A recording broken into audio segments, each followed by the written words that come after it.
Bonjour à toutes et à tous. Je me présente, Penda Batchi, journaliste présentatrice à Sénégal 7 TV, médias en ligne. Hello à tous, hello Infoel, bonjour, je m'appelle Ninou, je suis animatrice média, productrice aussi et créatrice de contenu.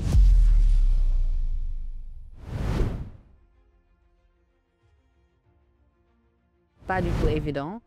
Donc, d'abord, nous sommes des passionnés de ce métier, un métier vraiment que nous aimons, un métier pour qui nous avons traversé en tout cas beaucoup d'épreuves pour en arriver là où nous en sommes. Moi, à mon niveau, je présente des émissions politiques.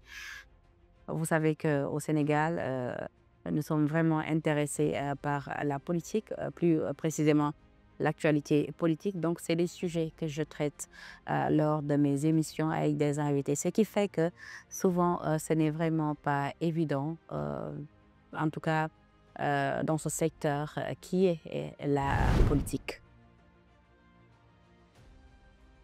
Oui, nous sommes vraiment exposés, d'autant plus que les femmes journalistes sont souvent considérées comme des proies faciles. Nous sommes exposés aussi parce que souvent, de par les attaques en tout cas, nous sommes traités n'importe où comment sur les réseaux sociaux. On nous dit également du tout sur les réseaux sociaux et souvent on n'a pas en tout cas cette protection, en tout cas une protection peut-être émanant des autorités ou bien même de nos doyens ou doyennes. Souvent on ne ressent vraiment pas cette solidarité, ce qui fait que nous sommes exposés, mais bon, laissez quand même quelque part en rade, laisser voilà, à notre fin, en tout cas. Est-ce que j'ai déjà été confrontée à un harcèlement? Oui. Je me souviens au début quand je commençais à la radio, c'était pas forcément harcèlement, mais c'était pas non plus bon, c'était pas gentil les commentaires que je recevais. «Qu'est-ce qu'elle fait là?» ou «Elle a pas de classe» ou «Elle crie trop», «Ramenez-nous, voilà, celle qui était là avant». Donc au début, je lisais, il y avait beaucoup de mots qui me faisaient mal et puis, après je me suis rendu compte que c'était du harcèlement vu que c'était focalisé sur ma personne et que c'était pas, positif ou gentil. Donc voilà.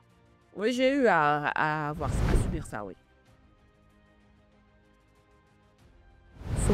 Souvent, nous sommes victimes, plus précisément moi, parce que vous savez, je l'ai dit tantôt, compte tenu du fait que je présente des émissions politiques, ce qui fait que, voilà, nous sommes souvent victimes de campagnes de désinformation, de dénigrement également, de menaces, ou surtout de menaces. Souvent, euh, tu peux inviter une personne peut-être qui ne plaît pas, l'autre camp politique, et souvent, et c'est à partir de là d'où viennent en tout cas des menaces. Bah, alors au début, comme c'était une période mentale ou très difficile pour moi, quand j'ai commencé dans les médias.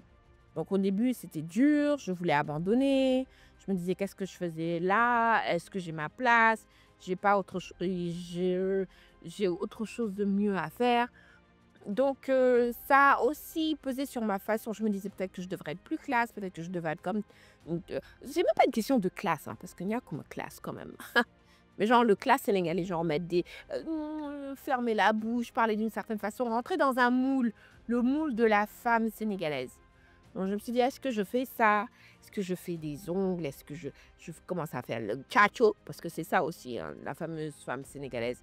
Est-ce que je mets des tissages? Est-ce que genre je rentre dans ce moule? J'y ai réfléchi, je l'ai jamais fait, mais j'y ai réfléchi. Je me suis dit: «Peut-être ce serait plus facile pour moi, d'être acceptée, d'être vue, d'être validée».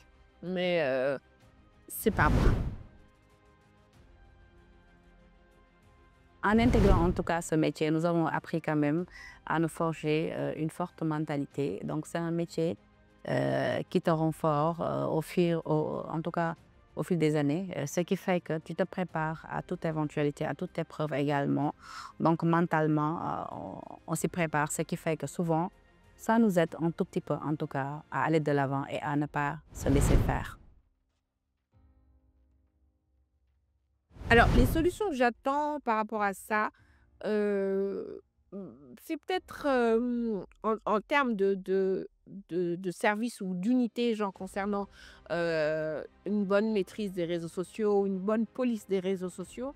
C'est-à-dire quand on a quelqu'un qui est, par exemple, harceleur ou harceleuse, parce que ça peut venir d'une femme aussi, c'est vraiment, quand on voit que c'est récurrent, que ça revient, donc ça rentre dans le cadre du harcèlement, prendre les mesures qu'il faut, soit de le bannir des réseaux sociaux ou donner la possibilité de porter plainte contre cette personne ou voilà quoi, mais avoir des qu'il y ait des répercussions.